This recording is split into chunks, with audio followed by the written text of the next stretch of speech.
نرجع لسلسلة حلقات أفضل 5 أفلام مصرية لكل سنة من سنين الألفية الجديدة، والنهاردة هنستعرض أفضل 5 أفلام مصرية سنة 2014 ومن وجهة نظري. ما تنسوش الاشتراك عشان يوصل لكم الحلقات الجديدة، ويلا بينا نبدأ.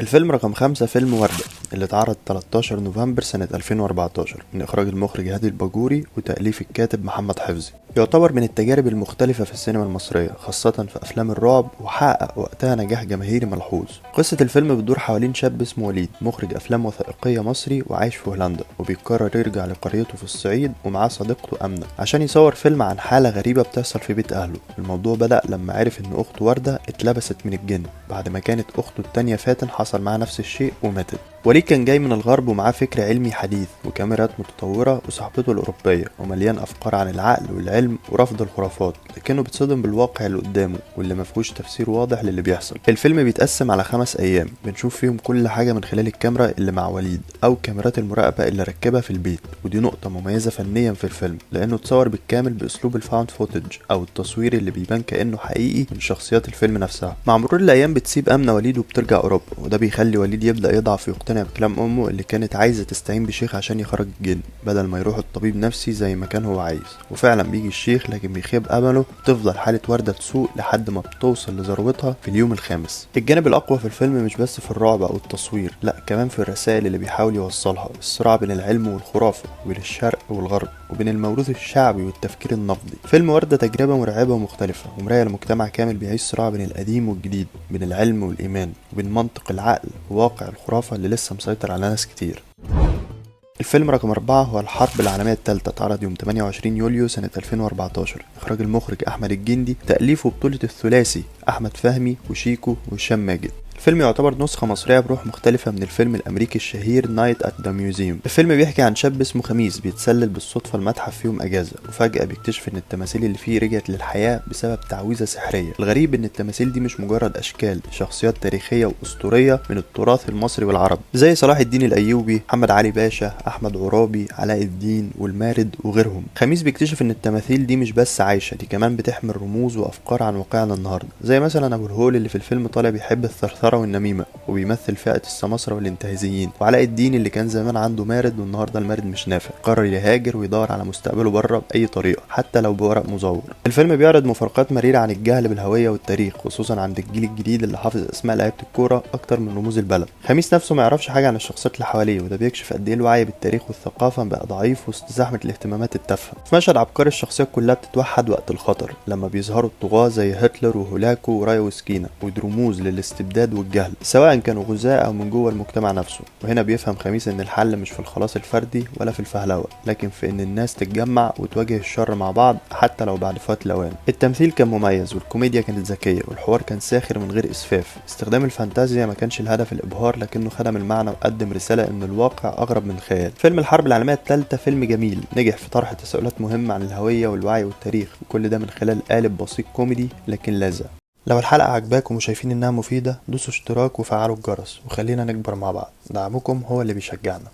الفيلم رقم 3 فيلم لا مؤاخذة، اتعرض يوم 22 يناير سنة 2014. تأليف وإخراج عمرو سلامة. هاني عبد الله بيتر اللي لعب دوره ببراعة الطفل أحمد داش بيتنقل من مدرسة خاصة لمدرسة حكومية بعد وفاة والده. من أول يوم بيكتشف إن المدرسة الجديدة مش بس فقيرة، لكن كمان فيها قواعد غير مكتوبة، ممنوع تبقى مختلف، ممنوع تعلن إنك مش زينا، فبيقرر يخبي اسمه التالت ويخلي الناس تفكره مسلم. الفكرة حقيقية ومؤلمة، بس في الفيلم في رأيي ما قدرش يمسكها كويس لآخر لحظة. احنا بنتكلم عن تمييز ديني ولا عن فشل التعليم ولا عن طبقية اجتماعية؟ النوايا واضحة، انما الدراما مشت في سكة تانية. حسينا ان التمييز كان مجرد خلفية مش هو المحرك الاساسي للاحداث. هاني بيندمج في المدرسة مش عشان خبى ديانته، لكن عشان شاطر وذكي وبيعرف يعزف وعنده كاريزما وبيساعد زمايله، بيكسب حب المدرسين ويدخل مسابقة الانشاد الديني وبيكسب. فهل المجتمع فعلا بيكره المختلف ولا هو بيحتقر الضعيف ايا كانت ديانته ايه؟ رغم ان النية واضحة في الاشارة لخوف المسيحي من اعلان هويته، الفيلم ما قدمش اسباب ملموسة كفاية. بالعكس، لما الناس عرفت ان هاني مسيحي وتعاملوا معاه بلطف اكتر. التناقض ده خلى الفيلم يبعد عن هدفه الاساسي، كان المشكله جوه البطل مش في الناس حواليه. لكن رغم كل الملاحظات، لكن الفيلم كان فيه فعلا مشاهد رائعه. اداء احمد داش كان مفاجئ، طفل عنده طاقه تمثيليه صادقه، مش متكلف ومش بيحاول يمثل كويس بقدر ما هو عايش اللحظه. واللي فعلا كانوا مميزين هم شويه المدرسين اللي مثلوا العشوائيه اللي بتحكم نظام التعليم عندنا. في النهايه فيلم لا مؤاخذه فيلم مهم بفكرته، لكن مش قوي بمعالجته. الرساله وصلت بس مش بالقوه اللي كانت تستحقها، ومع ذلك يفضل الفيلم خطوه شجاعه. تاني فيلم معانا فيلم الفيل الأزرق، اتعرض يوم 28 يوليو سنة 2014. إخراج المخرج مروان حامد، ومأخوذ عن رواية بنفس الاسم للكاتب أحمد مراد، واللي كمان كتب السيناريو. فيلم بيقدم لنا تجربة بصرية ونفسية مش زي أي حاجة شفناها قبل كده في السينما المصرية. البطل هو دكتور يحيى، بيقوم بدوره الفنان كريم عبد العزيز، طبيب نفسي كان ناجح، لكن حياته اتقلبت بعد حادثة مأساوية ماتت فيها مراته وبنته، وكان هو السبب. بعد الحادثة دي دخل في دوامة اكتئاب، قطع مع الناس وساب الشغل 5 سنين، وغرق نفسه في العزلة والكحول، لحد ما جاله إنذار من الشغل لو مرجعش هيترفد. قرر يرجع ويشتغل في مستشفى العباسية، وتحديدا في قسم اسمه 8 غرب اللي بيستقبل مرضى نفسيين ارتكبوا جرائم، عشان يتحدد اذا كانوا مسؤولين عن تصرفاتهم ولا لا. وهنا بتبدأ الحكاية تدخل في منحنى خطير، لما بيكتشف ان واحد من المرضى هو صاحبه القديم شريف الكردي، واللي بيقدمه الفنان خالد الصاوي، طبيب نفسي زيه بس متهم بقتل مراته الحامل بطريقة بشعة. يحيى بيحاول يساعده ويبدأ يفتح الملف، ويكتشف ان وراه جريمة اسرار غريبة فيها سحر وشعوذة وجن وشياطين. عشان يفهم اللي بيحصل بياخد حبوب الفيل الازرق، مخدر بيخليه يشوف حاجات مش مفهومه،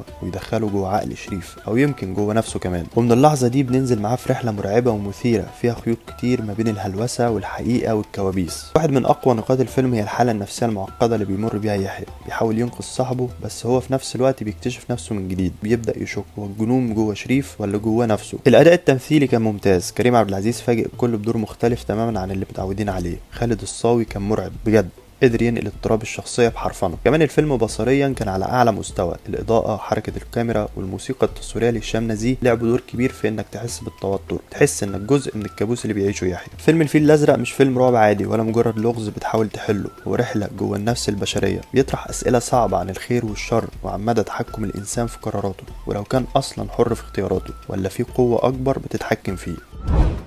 اول فيلم معانا وفي رايي افضل فيلم مصري سنة 2014 هو فيلم فتاة المصنع، اتعرض يوم 19 مارس سنة 2014. اخراج المخرج محمد خان، تأليف زوجته وسام سليمان. محمد خان قرر المرة دي يروح بعيد ويدخل احياء شعبية بسيطة، ويغوص في حياة بنت شغالة في مصنع ملابس، ويورينا قصة حب من زوايا شبه منسية. هيام بطلة الفيلم بنت عندها 21 سنة، شغالة في مصنع ملابس زيها زي غيرها من بنات الحي الفقير. بتبدأ مشاعرها تتفتح وتنمو لما تعجب بشاب، وتعيش تجربة حب تشوفها كرحلة ومغامرة. لكن هي مش مدركة ان في المجتمع اللي حواليها الحب حاجة ممنوعة، والمجتمع بيخاف منه وبيخبي راسه في رمال التقاليد القديمة. المميز في الفيلم مش القصة اللي على قد ما كانت عادية، كانت مشبعة بمشاعر ومواقف إنسانية حقيقية، لكن في طريقة السرد، في الحوار، وفي الأماكن، وفي التفاصيل اللي بتخلي كل حاجة تحسسك انك جوه الحارة والمصنع والبيت. الديكور كان بطل خافي في الفيلم، العمارات القديمة والسلالم الضيقة، الحمامات، البلكونات، المصنع، وأصوات المكن كلها كانت بتتكلم معانا. الحوار كان صادق، خفيف وواقعي، سمعنا الكلام اللي بنسمعه يوميا في الشارع والمطبخ والبلكونة، لكن في سياق بيورينا قد ايه الناس دي رغم ظروفهم الصعبة